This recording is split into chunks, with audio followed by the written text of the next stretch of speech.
Life is a workout, and Smoothie King is here to help you power through. Whether you're crushing morning miles or sprinting through back-to-back meetings, give your body the energy, protein, and power it needs to help you conquer your goals. Only at Smoothie King. Right, so today we're going deep on Guantanamo Bay. Okay. And looking at some internet searches that we have about this place. Okay. And just trying to figure out, like, what is it about Guantanamo Bay that is so intriguing to people? Right. We've got a lot of different searches here. Some are very straightforward, like Guantanamo Bay. Okay.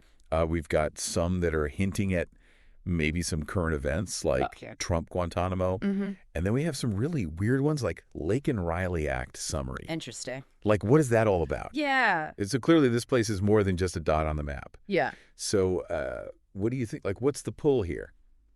I think it's that Guantanamo Bay is this really interesting place in our kind of collective consciousness. Most people have heard of it, but very few people actually know anything about it.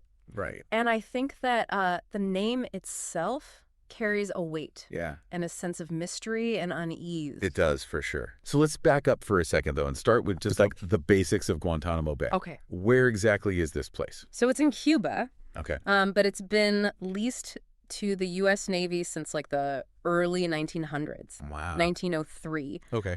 So it's this really strange geopolitical anomaly. Yeah. Where we have this like 45 square mile chunk of Cuba that's been under U.S. control for over a century. It's crazy. Yeah. Okay, so not your typical U.S. territory. No. And I think most people, when they hear Guantanamo, they think about the detention camp. Right.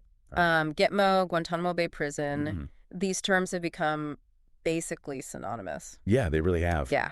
But we're seeing from these searches that it's more than that. More than that, yeah. Like there's Guantanamo is also a functioning naval base. Right. And Guantanamo Bay Naval Base has been around longer than the detention camp. Oh, wow. Okay, interesting. Yeah. So speaking of the detention camp, we've got some searches here that are tying Trump and Guantanamo together. Okay. So did his administration actually change anything there? That's a good question. Yeah. I remember there was a lot of talk. Right. Trump, he promised to load it up with bad dudes. Right.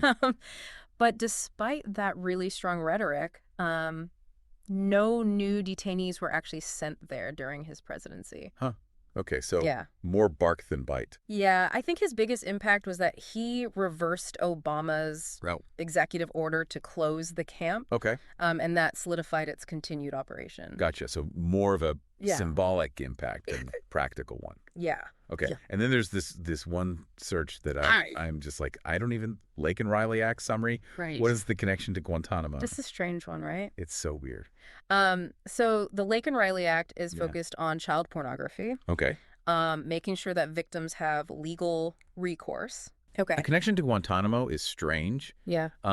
But I think it probably stems from legal challenges that were brought forth on behalf of detainees who were minors when they were captured and sent to Guantanamo. Oh, wow. Yeah. That's a whole other... It's a whole other... Can of worms. Can of worms. Yeah. Okay. So we've also got some searches for DHS. Right. Department of Homeland Security. Yeah. What's their role in all of this?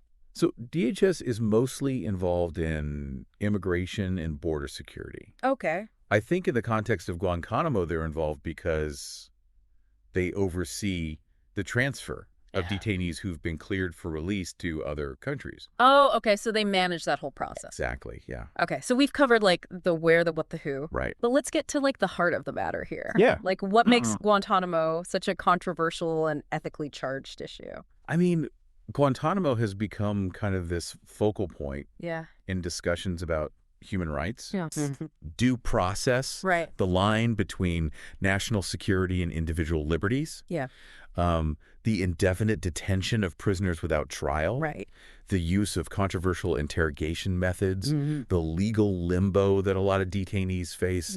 All of these things have drawn really sharp criticism from human rights organizations. Of course. Yeah. Yeah. It's like Guantanamo forces us to confront these really uncomfortable questions about how we balance security with human rights. Exactly. Especially in the context of, the war on terror Like, it's easy to say we stand for freedom and justice. Yeah. But then when you get into these situations, it's like, are we really? It tests those principles, yeah. It really does, yeah.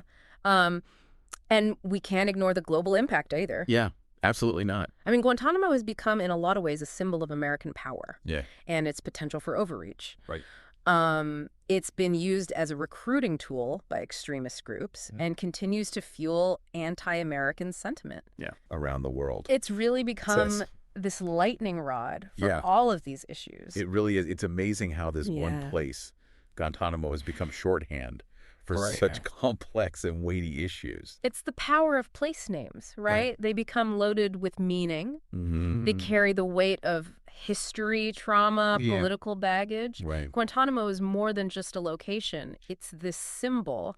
It's a lightning rod for all of these debates about, you know, some of the most challenging issues. Totally. So now that we've gone on this deep dive with us, what do you think about Guantanamo Bay? Yeah. Is it a necessary evil? Is it a regrettable chapter in history? Right. Is it something else entirely? Yeah. Keep exploring, keep questioning, and most importantly, form your own conclusions. Exactly. All right. That's it for our deep dive on Guantanamo Bay. Thanks for listening, and we'll see you next time. See ya. Bye. Today is your lucky day. Today is the day that our $3 website works for you, paying you directly to your PayPal daily. Imagine $3 ongoing continuous payments to your PayPal account. Imagine falling asleep and waking up to $300 in your PayPal account. How would this make you feel? How could this help you? What bills could you pay? What kind of fun could you have? What does that retirement look like now? All for a one-time payment of $3. This website is DFY done for you, fully built and completely hosted, and never stops collecting payments for you. You have spent $3 on coffee on a regular, but that coffee won't help you create multiple streams of income. Click the link below.